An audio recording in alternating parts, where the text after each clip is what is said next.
ભાવનગર શહેરમાં પાનવાડીથી લઈને એ ડિવિઝન જવાના માર્ગ ઉપર મોડી રાત્રે એક કાર ચાલકે પૂરપાટ ઝડપે કાર ચલાવીને અકસ્માત સર્જાયો હતો।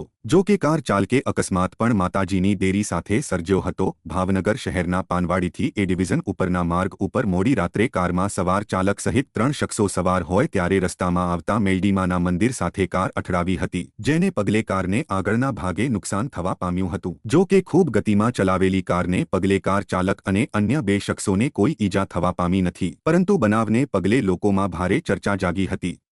જો કે કાર અથડાવવાના કારણે એરબેગ ખુલ્લી જતા કારમાં સવાર લોકોનો બચાવ થયો હતો।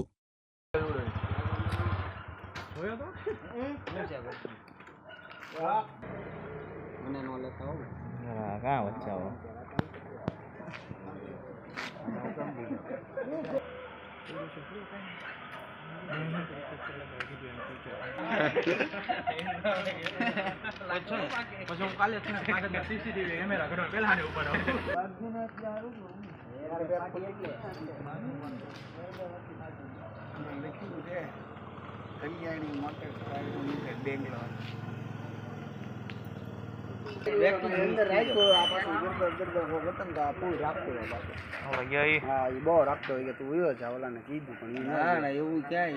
અંદર કીધું તમને ન ખબર હોય ભાઈ, અહીંયા વાત કરતા હતા ને ફોન માં ત્યારે તમે હતા ત્યારે બધું કીધું